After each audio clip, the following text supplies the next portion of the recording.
Welcome to Story Scaling by podcastvideos.com, where creators share the truth behind the content, the grind, and the growth. Ladies and gentlemen, boys and girls, friends and family, hello. Good morning, good evening, wherever you are. I am Bang with podcastvideos.com. This is Story Scaling, and I am here with an excellent brother of mine, Travis Smith. We got Travis Smith in the building. Trav. Thanks for having me. Nah, thanks for joining us, man. How we feeling today? Grand. Good. Bro, I'm going to jump into this bio. So, I did some research, and obviously I know you, and so as I read this, I want you to process in your mind, does this fully encapsulate who I am? Do I stamp this bio? Would I take something out? Do I want to add something? Let me know how you feel. It says, Travis Smith, founder, Travis Smith Productions. Travis Smith is a content marketing company based in Northwest Arkansas that specializes in video, photography, graphic design. With over 20 years of experience in hospitality and entertainment industries, Travis has built a creative agency that connects brands, businesses, and events with a powerful network of local creators and event professionals. A lifelong musician, event coordinator, graphic designer, and camera operator, Travis has been a driving force behind the Northwest Arkansas music scene for more than 2 decades. From performing on the stage to working behind the scenes with some of the industry's biggest names, he's done it all. Always staying grounded, approachable, and committed to the craft. Travis is a testament to the power of consistency, collaboration, and staying true to the work. Stamped. Approved. Yeah, bro. That's you. Stamp of approval. When you hear that, like it's a lot there, and I know you, so I know you one of the people that's actually doing this stuff, What stands out to you? Because sometimes when people, what I consider this doing is giving flowers. I always try to give, the homies the flowers because you might not get that sometimes. But when it says one of the driving forces behind the creative scene in Northwest Arkansas, when it says, Travis is a definition of what happens when you stay true and stay grounded and down, and all of these things from drummer to event coordinator to space curator to connector. What stands out in that when you hear that? I think of two things, and being intentional about being consistent. So to hear, always think about, like, you can always say that you do something, but it's always better to have somebody else say that you do it. Ooh. So sometimes whenever I want to say something, I won't say it. I'll just be like, well, here in a couple weeks, let's see if they share it or something. It's not like a spiteful thing. It's more like speak through press releases as opposed to you always being the one that has to say it. I got a line in the song, I say, I'm Arkansas's finest. Why you so confident? Come and see about it. I don't never brag on accomplishments. They gonna read about it. And that's what I'm hearing you say. Like, it's cool to say you do stuff. It's cool when other people say that's what he does. Well, it's also like a benchmark on if you're doing something that's not only true to yourself, but it resonates with people around you.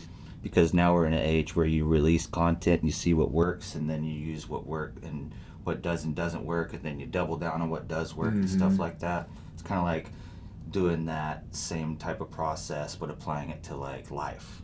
Yeah. So I think consistency, but then the part where a driving force of the creativity, I would hope that comes to where it's inspiration to always try to be creative as opposed to feel like you have to be a creative. To always be in the act of creating something. If I can, if the way that I move or do something inspires other people to want to be creative in their own way, to do what they're wanting to do and double down on that, that's like the best gift that you could actually have as an artist, I feel like. That's fire, bro. Man, you dropping gems already, man. Well, it's like things that I've heard and read that's like changed my life, but then put it into play to where, it's not the easiest thing to always be an artist, especially in today's world. So it's like you got to have little things that are kind of like you tell yourself to let you know that you're on the right path, at least with who you are. Right on. Man, who is Travis Smith? Take us to back before the first tattoos and before you was, everywhere doing your thing. Man, I think of drums. Just drummer, dude. I've been playing drums since I was 5. Started probably younger than that when I was like 4, playing with like plastic bowling pins. on bar stools. Yeah. With like my toys. Mm-hmm. So I'd say that. I think every single thing that I do, I could like trace it back to the drums, like relationships I have, Wow. bands that I have. I mean, everything that I do right now I have is because I played drums in a band and the relationships that I made through that. Yeah. Talk to me about forming that first band. And, you know, going from you just doing your thing by yourself and then... Like playing along to the radio and stuff like that? You're jamming with people? Tell me everything. Like, this is essentially story scaling featuring Travis Smith. So we want to know it all. Like, how did you go from just banging on the bar stools to, you know, thinking like... Well, I would jam around to like... I was obsessed with 90s country. Okay. For a while. Like, that's what my parents would listen to. So, like... They would go to concerts and stuff and bring home merch and stuff like that. Garth so I Brooks. was like, oh yeah, obsessed with them. I used to like dress as Garth Brooks and stuff like that. I'm no shame in my game. Like I just say it. I can see it. Always had an appreciation for like live performance. Mm-hmm. So like going to concerts, like I remember like seeing like went to I think Alabama was playing at Bud Walton Barnhill at the time. That was like my first concert. Really? I think I was like 5. And I remember like at the very back. And I remember there's also like a few years later like a Travis Tritt concert. But I remember like thinking like I want to play drums on the stage.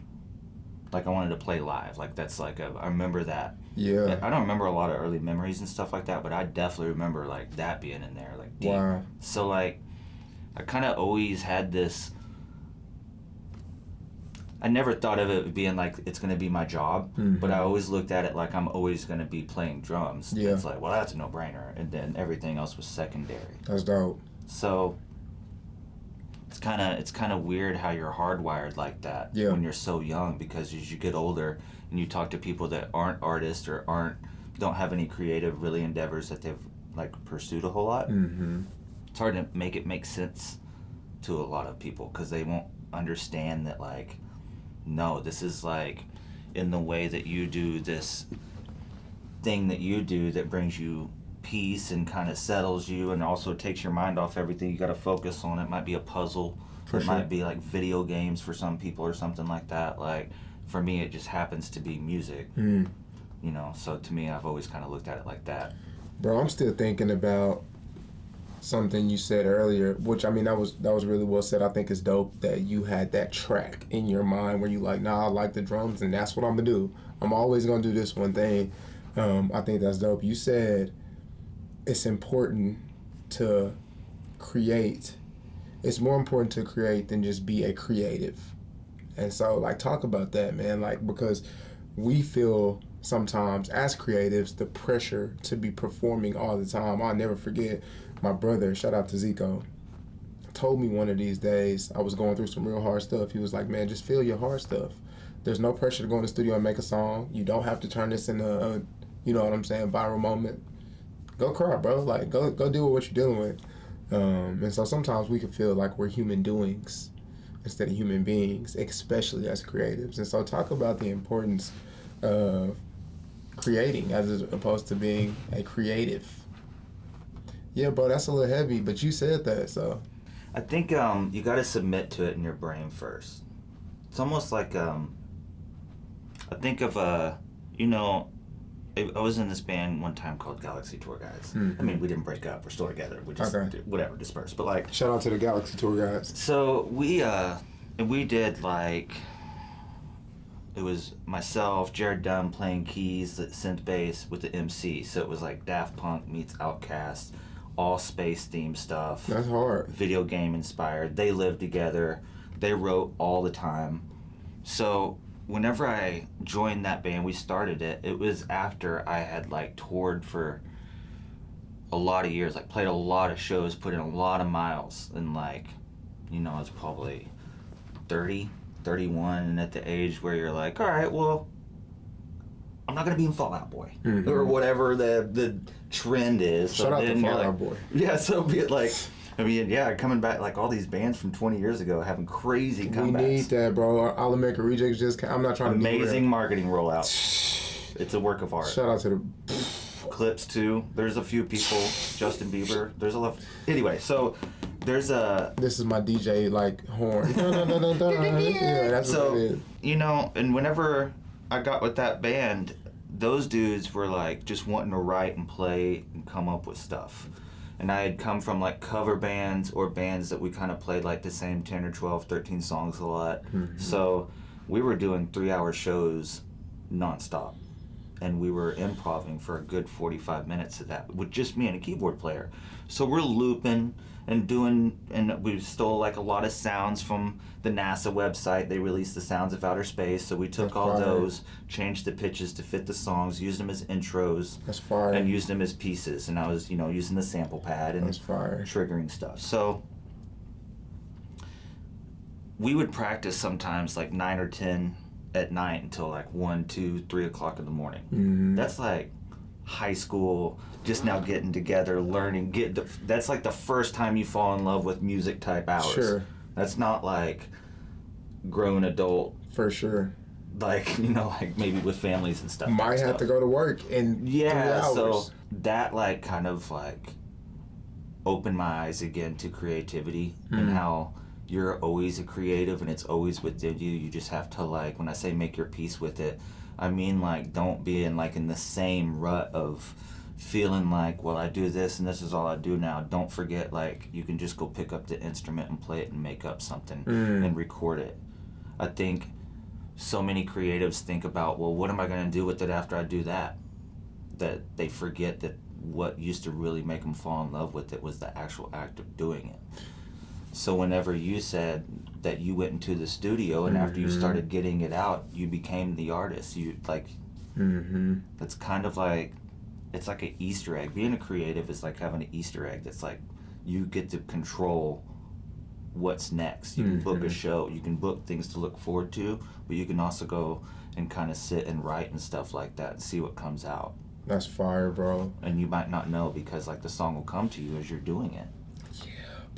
And then, like, you don't sit down and write a banger. And then you sit down and start doing stuff. You're like, I like that. Keep doing that. Keep doing that. Add that. Do this. Do that and the other. And then you write 10 songs that you don't ever want to hear again. Then you write a banger. I think after I've seen that so many times with so many friends, like, in bands I've been in, like, in Silverstone, you know, our singers were going off and doing co-writes with people that had, like, Grammys. So they were bringing back, like, this is what's popular at the time. And it may not be us, but that's like, you know, well, why did they say that? What'd they say? They're telling you there. So it's like we would get intel on what is happening on the greater industry, but we were all just kind of from here, like traveling and stuff. So I think, you know, I've seen let's package this and play the same 15 songs for 3 or 4 years trying to get a record deal version of a band. And then I've seen let's just get up there on stage and be what we sound like together and be creative together, and what the reward of both of those have given me is like night and day. Yeah. Which I love my Silverstone voice in the time, but like they know what I'm talking about. How many bands have you been in total? Oh, dude, let's just go with the first one because the second one's impossible.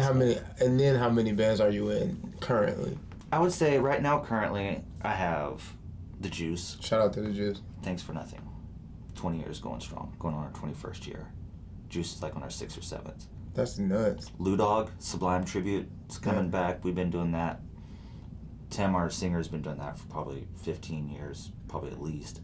And then maybe longer than that. And I've probably been in the band, I don't know, maybe even almost that long. I might have lied. So then Hot Shot Karate, that's another band I've been in for about 20 years with Chris that owns East Hall. Yeah. Will Gunselman, I play with him when he does full band shows.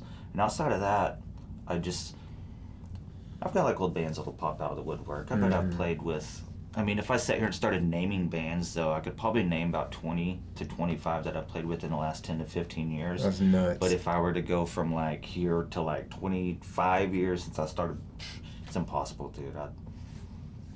There's just a lot. I did like studio session stuff, and then I'd go play a few shows. So like, am I in the band if I play 5 shows? Bro. You know, 5 shows. 5 shows put you. I would in the say band. at least 60. Yeah. What has that taught you? You want to let's shift the conversation a little bit, because you are one of the more hardworking people, you know what I mean, that I know. as it pertains to stuff for yourself, but also creating content and building worlds for other people, and also curating events, and also, you know what I mean? How did you develop that muscle of just relentless work ethic? And what's the, people are always looking for like a secret, you know what I'm saying? Like, what's the secret? I talk to you, so I know what you know what I mean? But let's talk about that. Good question. That's like, you know, if, for the folks that like think about their place in life and they think about themselves, not think about themselves, but they think, or self-conscious, not self-conscious, but conscious of their self. Self-aware. Yeah, totally. That's a better way of saying it. So, you're always like, why am I like this? Mm-hmm. So I've spent a lot of time wondering that. Like, why do I, and I handle it well. I don't like go too far where I'm like not healthy or something like that. It's not like I'm a workaholic or something like that. But like, I've gotten good at balancing it too. So I'm like, what's that about? I wasn't always like somebody younger like this. Like, what happened? And I think it was just like, I don't know. I think that there's been like when I was on the road, we had it was really a lot to just be out there, like, and not understand the world, but you're out there with other people that don't understand the world, and you're just traveling all the time and trying to get paid, and most of the time we're playing like bars where people would be like, I mean, this is back when people played like 10 to 1:30 at night, so like, people are like, we're playing college markets, we're a party band, so like, people would be just hammered all the time, so you just kind of got like it's a weird, and then you come back home, you have a normal life for a couple days, and then you go out into like party land. You're not partying, you're kind of just driving all the time and like kind of living a weird life, but you pick up on a lot of things you from travel and seeing other places and other experiences and stuff like that. Yeah. And I think whenever I got off the road and realized that like touring, like, I don't know if I actually want to be in a touring band. Maybe I would like want to see what it's like to stay in the same place, like for real. Even though I never lived anywhere else, I want to see what it's like to be in Fayetteville for like 3 weeks at a time. It's like something I didn't do for, I think I counted like 6 years. I wasn't here for 3 weeks in a row. So that was like my whole 20s is like a lot. So I think for me, seeing so much cool stuff everywhere and wanting cool stuff here. And this is before like Walton Foundation efforts and all these cities have done anything. It used to be just kind of just Fayetteville. And so there were city events and stuff, of course. It was like Fayetteville things going on, but like we still don't have the things that like a Tulsa or a Dallas that I see there. And so I think the fact that I've stayed so plugged in with like just the music scene and been so inspired by being connected to people where as I get older, I'm connected to people that 20, 25 that are writing, so you resonate with them because you're kind of the same animal but at a later stage. But I get to go travel from different things and see different how people put things together just through collaborations and working together, that you can see the power of good idea, a movement, the right place, the right time, getting people behind it, and like, you know, it doesn't always take money. I mean, you get 1,000 people to show up for something, you can do a lot. So I think seeing that happen in different places and seeing that, you know, if I do have like a respected reputation in the community, then I feel like it's if I now have the ability to do something, it's kind of like a responsibility to like not only provide like my resources or knowledge to something, but then I think about as I get older, you know, I'm not playing drums as much. I don't really want to be in like a national act and be like, if I was famous, I wouldn't appreciate that. But like my creativity is events and experiences. That's always kind of been the case. Like playing the drums in the grander event. So being in a spot now where I have a music festival and I produce things and I'm able to help somebody produce their vision and stuff like that, it kind of just keeps fueling you. It's like I'm always joining a new band and a new relationship and partnership with people. So it's like when everything you do is project driven and you only do projects that resonate with you, you don't have to keep gassing up the engine or anything. You kind of wake up ready to rock. I know that's a long-winded answer. Nah, bro, that's it. It's kind of like, I didn't always have the ability to just do the things I wanted to do. I had to hustle so hard to like get somebody to like believe me or listen to me, or sometimes I had to like take money out that I got tipped all night to pay the bands and stuff, so like the club doesn't know that they're short on that, so they don't think that we need to stop having music or something like that. So like I've been doing this for so long that like I know what it took to keep a space for entertainment to happen. So yeah, it's like whatever I could do legally within my means to do it, I'm gonna do that. So that's kind of, I don't know why I've always had that mentality, but I think it just comes from always playing venues, having conversations with people that tell you how hard it is, and you know, being so connected honestly with Brian Crown at George's, who has like kind of raised me on so many things within the industry. Like he's been it's like kind of getting so much knowledge and how to actually care about what you're doing and take pride in your stuff. So yeah, man, kind of honestly it's kind of from that. When you think about putting yourself out there, building a platform for yourself, you are, 20 years in bands, you know what I mean? And there's people that are listening to this that are probably 20 minutes into wanting to do something and start to put themselves out there. What are some of them action steps as it pertains to, you know, getting that first show, posting that first video, no matter what realm you're in? What are some of the non-negotiables that's like, you know, here? First thing you need to do is define what you want. Not like, you don't have to be, I want to play at the amp. That's like a goal, but like not so much like an actual physical thing that you're gonna do, but more like an emotion that you would want to get from that. Like, it's not about money. I just want to have the ability to, like, for me, I just want to be creative and do the things I want to do. I want to make enough money where I can continue to do that and have all my friends help me do that, and I can hire other creatives that I have watched do other things and help us all be in the position we want to be in to do cool stuff. Yeah. Like, what was the question again? Yeah, nah, it's like to that person out there that wants to get started doing something, you know what I'm saying? I would say, my bad. So I think it's like making the strategy. You got to have a strategy. And it doesn't have to be the strategy. It doesn't have to be the right one.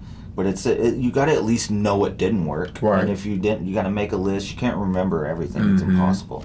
So, like, know what you're trying to get out of something. Like, just, whether it be monetary, is it happiness? Is it, I want to, like, a house? Sure. Like, what are you willing to do? Because you might have to sacrifice in that art the same way that, like, you sacrifice in going and working at a job you don't want to have to do that. Like, there's just, you always got to sacrifice something to get something you want. So I think that making the plan and then just chipping away at it and not looking at it like it's the big picture. Like, it all starts with being inspired. Yeah.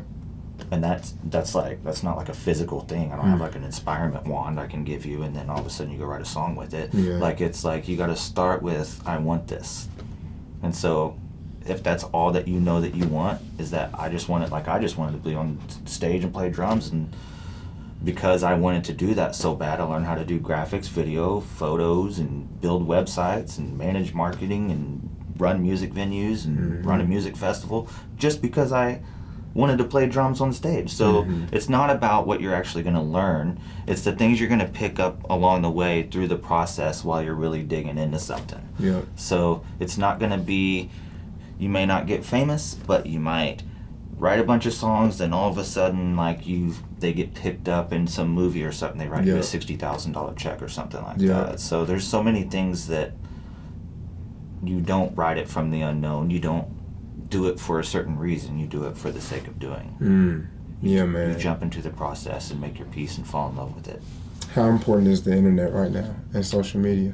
Oh, it's everything. That's your voice. To me, I look at, and I was talking to Brian at George's about this, because we have a lot of conversations about marketing. Because I also do Rail Yard Live, marketing director. I don't even know what the role would be, but like social media, video content stuff. So we always have conversations about venue marketing, trends and stuff, you know, and Day that's on the team there. We're all watching venues around the country and stuff like that. And so, you know, like live streaming, you know, that where we can't, the monetization hasn't leveled out yet, but everybody's kind of like keeping it over here to be like, well, there's something over there. We just got to figure out what it is. Like I spent like 6 months with FanSub on that, like really diving into it, and very interesting, but like just still like unknowns and stuff. And I think right now, I was telling Brian the other day, I was like, to me, I think video, like the fact that you can pull it out and shoot the video and naturally say something of what you're feeling is the new word of mouth. Back in the day, like, and word of mouth still is obviously good because you can provide more context. For sure. That's what word of mouth kind of is. It's like, I trust this person, they're telling me something, I'm going to go check it out because, you know, I like this person's taste. For sure. So whenever you're like on a video and you're like, hey guys, I'm over here, I'm doing this, that, and the other. This means a lot to me because of this, that, and the other. I know you guys have seen me on this with this person before, so I'd really appreciate it if you guys could do blank. Yeah. That's like so real. That's word of mouth. So you do that and posting something like that, a lot of times those will get a couple thousand more views because people like to see people they know. They like to see things they know about. They're going to at least listen for a second. Yeah. Sometimes your hook is the fact that they know you. Absolutely. And now you're in their feed next to a comedian, artist, product, person I know talking about something they care about. Yeah. So I would say now that you can get in those feeds and stuff like that, when we're talking about how important it is, but also, you know, the importance of creating content, that's how close you are to being in the feed. And now that, you know, Instagram is, you know, they're with AI and everything, they're scanning what you're saying and looking at your captions and stuff like that. They're plucking people and putting it in relevant feeds and stuff like that. It's not from your followers anymore. It's about like your actual content. So as long as you tell the story of your career through your content and stuff like that and be in the practice of creating it around what you naturally do, then you kind of, you know, that way you're always creating content, but you don't feel like you're having to sit down and like make up stuff, which is like, I think, a big hurdle for a lot of artists. Talk about that. So for the people who are struggling with showing up and, you know, being on social media and feeling like the reward doesn't outweigh the investment just yet and it takes too much time, and, you know, how do you demystify / simplify? I love what you said, tell the story about who you are and your art through your content. That way it doesn't feel like you're having to make things up. Dang, you need to remember that so you can tell me and I can write it down. But well, that's, I mean, it's pretty simple. Like if you look at, so let's just pretend social media doesn't exist for a minute. Yep. We're gonna kick it old school because this is what we used to have to do. So you're gonna sit down, you're gonna write down everything you got going on a piece of paper. You're gonna be like, all right, we got an interview. I'm gonna make stuff up. Got an interview with KUF coming up. We've got a show here at Prairie Street Live. We've got a show here at Rail Yard Live, and you kind of make like a timeline all the way down. Yeah. So you're gonna start there. Those are just the things that are naturally happening. Like you got to look at your content like you're telling the story on who you are. Like you're the news team. Yeah. So don't be thinking about how it's gonna look or anything. We're not even looking at that right now. We're just looking at the timeline of what's naturally happening. Now, your job as a content creator is to go and go build stories for yourself. So, you know, I'm looking at, say I'm in a band, we had an album, we dropped 2 years ago, we had probably sold some out copies, whatever. It's time for us to do something new, but we can't think of anything. You got to build, like, you got to make news. Are we going to go play a free show outside and have some videographers film it and then build a bunch of content from that to be like, hey, we set up over here and we did something random? Or are you going to go book a show opening for a big band and then you're going to choose to over promote that just to build buzz, build content. You're building content around what you're naturally doing instead of feeling like you have to go and create I love that, bro. stuff out of nowhere. Yeah. So you look at what you have and you go, all right, so this show is naturally going to have usually 2 or 3 graphics attached. It's probably going to, you know, some of it might have a video. It might have a website link if you're doing a benefit for something. Like you do something, say, the Juice plays at the Little Rock Zoo for this wine event called Wild Wines, and they'll do like an article or something like that describes the whole event. Like, don't be afraid to dive into what other people have already created. A lot of people don't put enough information for people that don't know who you are and don't know who that is. Like, pretend like somebody was just don't know anything about you and they just looking for something to do. That band looks good. The zoo is right across the street. What time does it start? How do I get tickets? Like, Yeah. just being intentional about that stuff. You got all that content, and I think if you can be in the practice of sitting down like once or twice a month for like, it might take you all day, but sit down and put all that content into folders and pre-batch it. You don't have to post it or like schedule it, but just make a game plan, a strategy around what you have, so you're not missing shows, you're not missing promotional opportunities because you're living in the now. Because if you're living in the now and you're making things up on the fly at all times, then you are beholden to the time. So Right. you lock your keys in your car, you forgot that you didn't make a post or something like that. Like, You're not feeling good this day, you have a headache, anything. like I run social media for a venue that's like for the city, you know what I mean? So like, if I miss something up, I'm like kind of like let everybody down on knowing something's going on, you know what I Yeah. mean? You got to look at it like that though. You got people like, if you're truly an artist and you're making music and you're trying to get a connection with other people, you got to let them know when they can come and connect with you, because every opportunity, you got to keep them coming. You got to keep feeding your fans and stuff, and if you're not letting them know whenever it's feeding time, then they're never going to show up. And then you're going to have to start all over again later, because things are moving so fast in algorithms and feeds that you're going to be lost in the wash like within 3 or 4 months while something else is being fed to them. They don't choose who it is. I was talking to the homie today, bro. I wish I had my pen and writing some of this stuff down. I know I'll go back and watch the video. Should but, record like, this. Yeah, you know, we should put this out. The people need to hear this. But no, you did a phenomenal way of demystifying everything and breaking it down to just simplest form. Is at the end of the day, you are communicating to people who you are and what you do. Don't trip up on the platform. Yeah, Use all these as a communication piece to get your message out. that's it. That's all it is. Used to be flyers on the wall. Used to be standing outside the student union handing out flyers going, hey, you throw this away. But now it's like, now it's like, yeah, you guys want to go to a show? I'm like, no, I hate music. And so like, and I talked to somebody the other day, I was like, I wish we'd bring those days back. And I'm like, you want to be 3-year-old standing at the U of A handing out flyers? Yeah. So I don't know, man. It's just different. It's same stuff, different delivery. Man, give me Travis Smith's 5 creator commandments. So anything, whether you play in a band, whether you're a chef, whether you're an up and coming artist, whether you're trying to book shows, give me your 5. You must do this or you must not do this. I would say first thing, I can't tell you what not to do, but I could tell you what to do. Okay. Join the community. Like, show up. And I don't mean like joining open mics and playing. Just go to stuff. Go to concerts, go to shows. If you're a comedian, go to the open mic nights, just hang out. Talk to people. If you like somebody, you like what they do, go tell them. Yeah.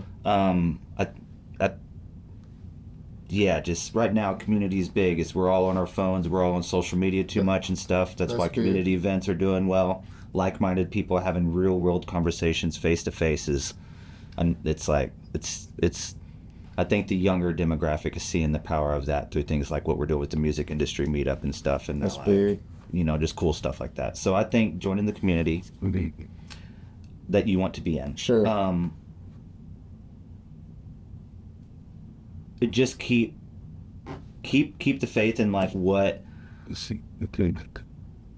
kind of you were into when you were a kid. Like why as a kid, why were you into that? Well, because I could do this for hours and not even think about this, that, or the other, or I was having this problem at home and this, blah, blah, blah, blah, or whatever it is, it's there. Like, the more you can stay connected to that, because I think a lot of people are told to not be connected to that as they get older, whenever, and then they start looking at it and other things, or, they just, nothing against golf, but they just go play golf every day because then they're spending money and doing all this crazy. So it's just, I think just staying connected to the creative spark, the glowing orb of energy is what I call it. So I would say that keep relationships and don't burn bridges. A lot of people will, in the artist world, will assume things about other people.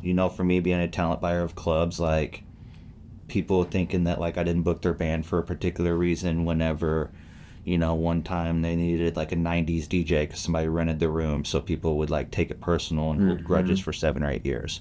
So, like, it's never about you. It's always people doing, like, taking care of their own thing. And I think, with the lack of communication on a lot of stuff, that's kind of like, communication is big, but I think also, like, being patient and you're not in control when things come to you and when it's going to happen. But I think that phrase where, like, if you just keep doing it, it's eventually going to happen. I mean, I don't think that's like some kind of like sorcery or magic or anything. I think that's just, you learn to do something and then you eventually get the job done. Sure. And I think sometimes it might be as simple as that. You just have to stick with it. So, and I'm just glad that I've been fortunate enough to have things that I've stuck with long enough to, like, see a reward through that process, to know that I could apply that to other things to see what that does. Yeah, man. I don't know if that's enough for me. That's it, bro. That's it. What else you got? Where can we keep up with you? Where can we see the gist? Where do we follow you? I would say if there's one more thing I want to say, is this is something that, like, I'm about to go on a vacation, and then I'm about to come back and go gangbusters on Arkansas Music Week. Let's go. So, which is with Arkansas Music Experience. We're going to be doing multiple shows. We've also got the Music Cities Conference going to be in Fayetteville. Let's go. So we're just getting all the promoters and venues together to throw as many shows as possible to hopefully have, like, a yearly big umbrella for all the promoters and all the artists and stuff to have, like, a big thing to do. So a lot of stuff going on there.